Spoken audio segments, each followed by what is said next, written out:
My wife and daughter left me when I was ill. Years later, they came back to take over my house. But let's start from the beginning. Initially, I received a diagnosis of advanced Hodgkin's lymphoma, which was surprising. I had always led an active lifestyle, maintained a healthy diet, and consistently attended my annual doctor's appointments. The oncologist explained that the precise reasons behind the cancer remained unclear. Despite the slim chance of survival with rigorous therapy, I was determined to fight for my life. After receiving my diagnosis, I sat down with my wife of 15 years, Daisy, and our teenage daughter, Luna, to break the news to them. Understandably, they were devastated, but I reassured them that I would do my utmost to combat the disease. However, I couldn't help but worry about how this would affect our family dynamics. The doctor had warned me that the chemotherapy would be debilitating, and he mentioned that many marriages don't survive such treatments. Later that night, I expressed my concerns to my wife. She assured me that she would stand by me through sickness and do everything in her power to support me. We were financially stable thanks to my good insurance, sizable savings, and a trust fund for my late grandfather. Our house was fully paid off, and I had set aside money for Luna's college education in case anything happened to me. A week later, I started chemotherapy, and it was incredibly taxing. I returned home feeling utterly drained, as if I had been hit by a freight train. I could barely manage to feed myself, let alone perform basic tasks like bathing or walking. My wife and daughter stepped up to help me, taking care of meals, housework, driving me to chemo appointments, and ensuring my prescriptions were filled. I tried not to burden them too much and did what I could when I had the energy. This went on for 2 grueling months. However, I began to notice signs of agitation from my wife and daughter. There was a growing reluctance whenever I asked for their assistance. Even my daughter stopped responding when I requested something as simple as a glass of water or help getting some fresh air. Things reached a breaking point when I had an early chemo appointment one day. I realized I was running late, and my wife had not yet come down from our room. I called up to check on her, and she wearily suggested I take an Uber to the hospital because she was tired.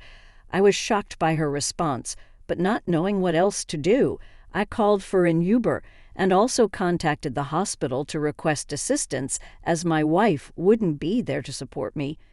Fortunately, my Uber driver was incredibly kind and ensured I safely reached the hospital.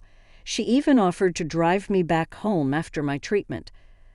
I was grateful, but it was disheartening to rely on the kindness of strangers. When I returned home that day, the situation had taken a troubling turn. After a few hours of rest, I mustered the courage to confront my wife and daughter about their recent behavior. I had noticed a distinct chill in their demeanor lately, and it was becoming increasingly difficult to ignore. I asked them if they felt like I had become a burden on them. My wife, with a heavy sigh, admitted that they were feeling overwhelmed. My daughter timidly admitted she hadn't expected me to be so needy and demanding during my illness. I decided it was time to discuss possible solutions. I suggested hiring a nurse who could come in a few days a week to assist me with daily tasks and take me to my chemotherapy sessions to make things easier. Anticipating days when I'd be too weak to walk or even talk, I ordered a wheelchair. To my relief, they agreed to this proposal. I contacted the hospital for recommendations, and they sent me a nurse who was both sweet and stern. She made sure I never missed a chemo appointment, ensured I received my medication on time, and even crafted a comprehensive care plan that included healthy meals. Everything seemed to be improving as the doctors were pleased with my progress. However, despite my efforts to ease their burden, my wife and daughter still didn't seem content. My wife, in particular, began feeling as though the nurse was replacing her. I suggested that if she was willing to take on the responsibilities of taking me to chemo, filling prescriptions, and ensuring I ate and took my medication on time, we could part ways with the nurse. The only reason I had a nurse was that I had become too much for my wife to handle, and she reluctantly agreed to this compromise. She asked if we could find a male nurse instead, but I explained that there were none on the hospital's recommended list. The nurse we had was chosen for her experience with cancer patients and her understanding of my specific needs. She was meticulous, attentive, and highly respectful towards both my wife and daughter. I made it clear that the only way the nurse would be replaced was if my wife and daughter were willing to shoulder her responsibilities. My wife was not pleased with this proposal and retorted that I should do more for myself instead of making my condition everyone else's problem. I tried to reason with her, explaining that there were days when I could barely lift my head, let alone stand up. The chemotherapy had taken a severe toll on my body. In a fit of rage, she stormed upstairs and began slamming doors. I chose to ignore her tantrum, realizing that her negativity would only hinder my recovery. My main focus remained on my health and well-being. Later that night, I received a call from my mother-in-law, who lived 2 states away. She expressed her displeasure about me bringing another woman into her daughter's house. Technically, the house was in my name as I had owned it before our marriage, but I decided to take the high road. I politely explained that I needed help and the level of assistance I required exceeded what her daughter was willing to provide. Thus, I had to bring in a nurse to ease the burden on my family. I emphasized that the nurse's presence would only be temporary, lasting for the duration of my remaining month of chemotherapy, provided the cancer didn't persist or worsen. She didn't seem entirely convinced, but eventually she left me alone, which was all I wanted. For about a week after that conversation, things seemed relatively normal. My treatment continued to progress smoothly. Then, on one fateful day, after returning from a chemotherapy session, I was greeted by a moving truck parked in front of my house. My wife and daughter had packed up all their belongings and informed me that they were going to stay at their mother's place. I was deeply hurt and upset, but exhaustion held me back from expressing my feelings properly. The timing of my wife's departure, right after my chemo sessions, when she knew I'd be utterly spent and unable to communicate effectively, felt cruel. In search of some clarity, I turned to my daughter and asked if this was what she truly wanted. After all, she was old enough to make her own decisions. Her response hit me hard. She said she would rather live with her mother because she found it too difficult to live with me. It was a painful moment watching them leave with tears welling up in my eyes. It was precisely what I had feared when my chemo journey began, feeling unwanted and abandoned. In the midst of my emotional turmoil, my brother stepped in with a solution. He noticed the nurse spending some extra time with me that day and inquired if I had any family members nearby who could provide support. My brother lived 3 hours away and had 2 young children of his own, but he generously offered to take time off from work to stay with me until I could find a more permanent arrangement. When he arrived, he was furious about what my wife had done, referring to her as selfish and ungrateful. He pointed out that she had never had to work since our marriage, and I had always ensured she lacked nothing. My brother's time off from work was limited to a week, but he had another suggestion in mind. His wife's sister, Kara, was going through a painful divorce and needed a safe place to stay temporarily. Her soon-to-be ex-husband had been the breadwinner, leaving her with limited financial resources. Kara was also studying radiology at a nearby university on scholarship. My home was conveniently closer to the university campus, making it an ideal solution. I would have someone in the house in case of emergencies, and she would have a haven from her tumultuous soon-to-be ex-husband. I agreed to the arrangement, assuring my brother that Kara wouldn't have to pay rent, since she'd already be putting up with me. She could choose whichever bedroom she preferred. I didn't mind. My wife and daughter had taken almost everything, leaving only the bed and a few dresses. My brother stayed the rest of the week, and Kara arrived on his last day. He helped her move in, and she expressed her gratitude for letting her stay with me. Kara promised to be considerate, clean up after herself, and assist where needed. She was a genuinely kind-hearted person. I explained to her that she wouldn't have to do too much since my nurse would now be coming in 7 days a week instead of the previous 4. I bid farewell to my brother and helped Kara settle in as best as I could. In the weeks that followed, things went relatively smoothly. I missed my wife and daughter, but it appeared that I was the only one feeling that way because they didn't even bother to call or check up on me. Kara's presence proved to be a tremendous help. She took care of grocery shopping, handled most of the cleaning, and even assisted with meal preparation. Throughout this time, she never uttered a single complaint. About a month and a half after my wife's departure, I received the news that I was cancer-free, a momentous occasion celebrated by ringing the bell at the hospital. My nurse asked me what I wanted to do next, now that I was essentially cured. My immediate decision was to file for a unilateral divorce, freeing myself from a marriage that had proven to be unsupportive during my challenging journey. With the divorce proceedings in motion, my focus shifted toward the next crucial step, recovering from cancer. It was a journey in itself. Slowly but surely, I began to regain my strength. My hair grew back, my scars started to heal, and I was putting on weight.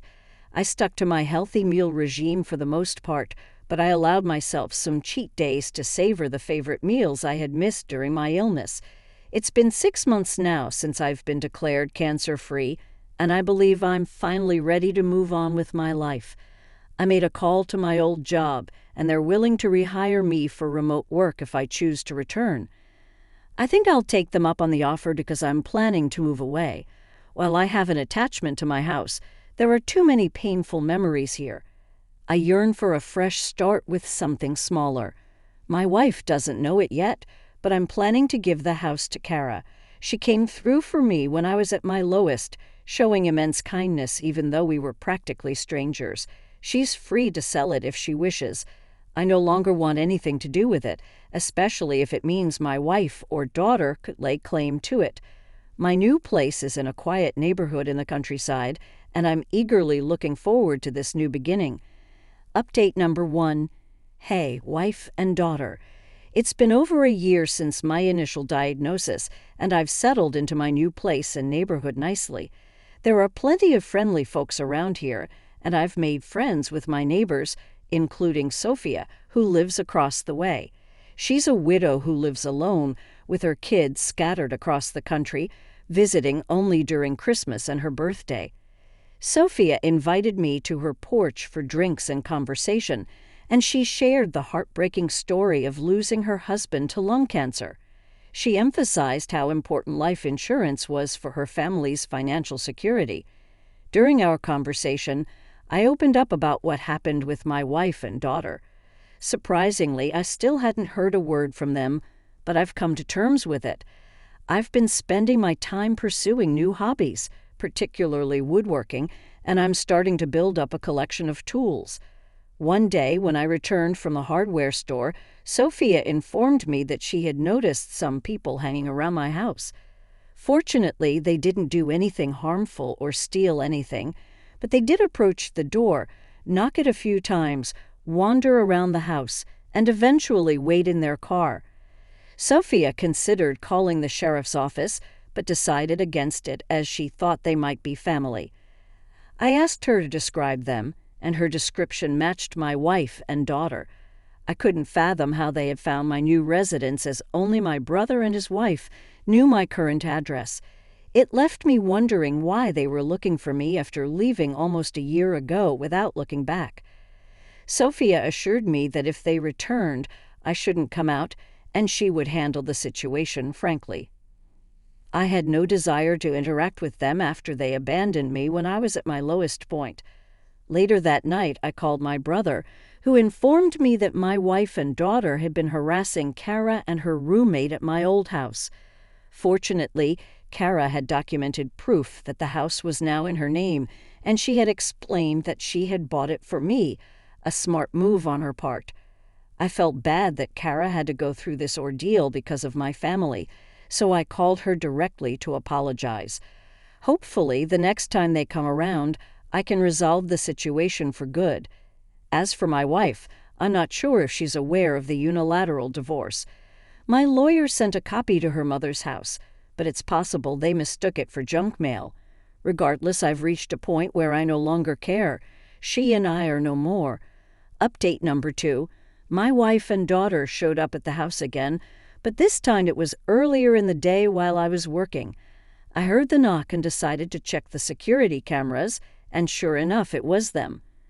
My ex-wife looked just as I remembered her, but Luna had grown significantly. She was practically a young woman now. I followed the plans Sophia and I had discussed, staying inside but moving closer to the door to hear them better. Sophia, ever the good neighbor, came over to greet them and introduced herself. My wife asked if she knew a man named Charlie who used to live there. Sophia sounded just as baffled as I was and questioned her use of used to. My wife explained that her husband, not ex-husband, had lived in this house before his recent untimely death following an extended hospital stay. My jaw hit the floor at this revelation because, to my knowledge, there was no record of my death anywhere, especially not at the hospital where I underwent treatment. My wife went on to claim that they were the next of kin, implying that the home was rightfully theirs. Sophia informed them that someone named Charlie did live there for a while, but clarified that he was a divorcee. She also shared that during our time as neighbors, I had informed her that my wife had left me, and I had filed for a unilateral divorce. Sophia added that as far as she knew, I intended to bequeath all my assets to charity since I had no other family besides my brother. This was why she found it strange to see 2 women snooping around my house. The conversation fell into an uncomfortable silence before Sophia inquired if they had a death certificate or a will. They replied in the negative. Sophia explained that once they had those documents, they could take them to the county's record office.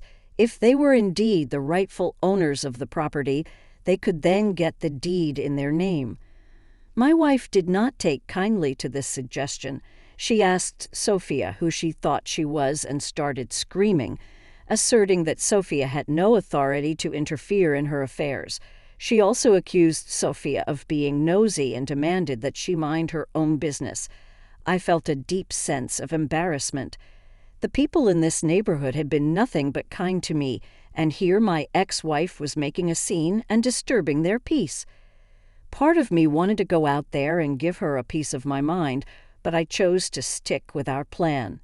Sophia, bless her heart, apologized to them and explained that she was merely trying to be helpful.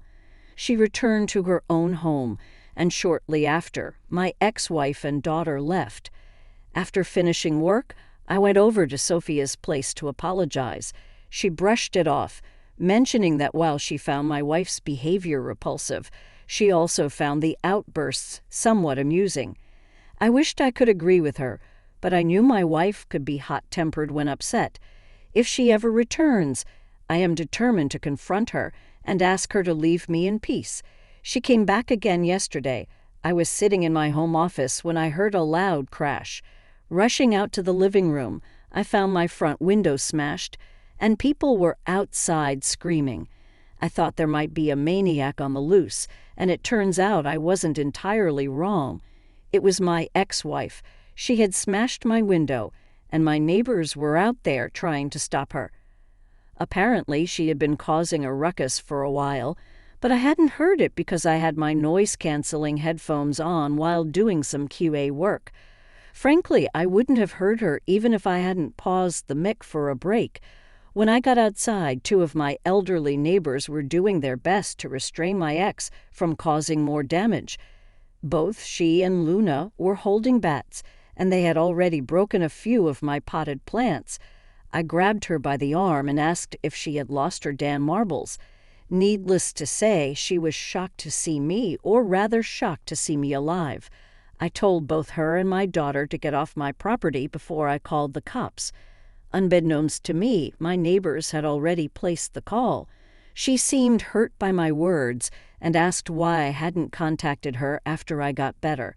She insisted that she and Luna would have come back. I told her that when we got married, we made vows to stand by each other in sickness and health, and she broke those vows.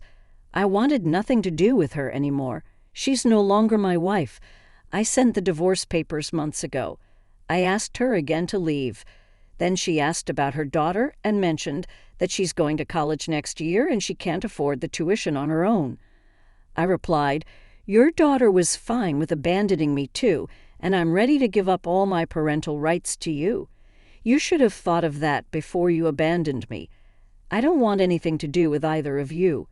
After hearing that, she went from upset to angry, calling me selfish and heartless, which I found rather amusing given the circumstances.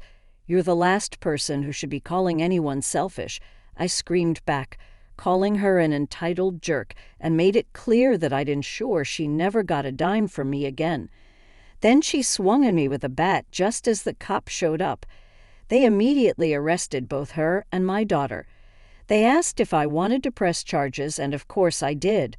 My ex and daughter started crying loudly as they were loaded into the back of the police car, but I felt no sympathy for them.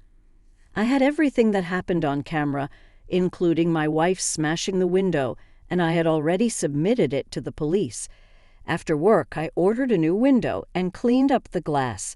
Someone will be coming to deal with it tomorrow, but for now, a rigged-up tarp is keeping out the elements. Sophia gave me some buckets to put my plants in until I can replace the pots. Curious about what had brought my ex-wife back, I did some digging. It turns out her mom passed away 2 months ago, and they found out that the house they had been staying in didn't belong to her or her husband. It belonged to his cousin. The cousin decided to kick them out because he wanted to sell it.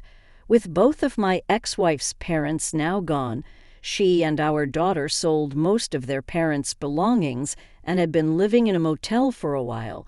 When they came back to our old home and saw Kara there, they assumed I had died and went snooping around for recordings of my assets and purchases, which is how they found me. Regardless, they're facing charges of vandalism, attempted break-in, and attempted assault. Since Luna is a minor, she's receiving community service, but my ex-wife is facing time behind bars, as this was clearly premeditated. I'm considering obtaining a restraining order as well.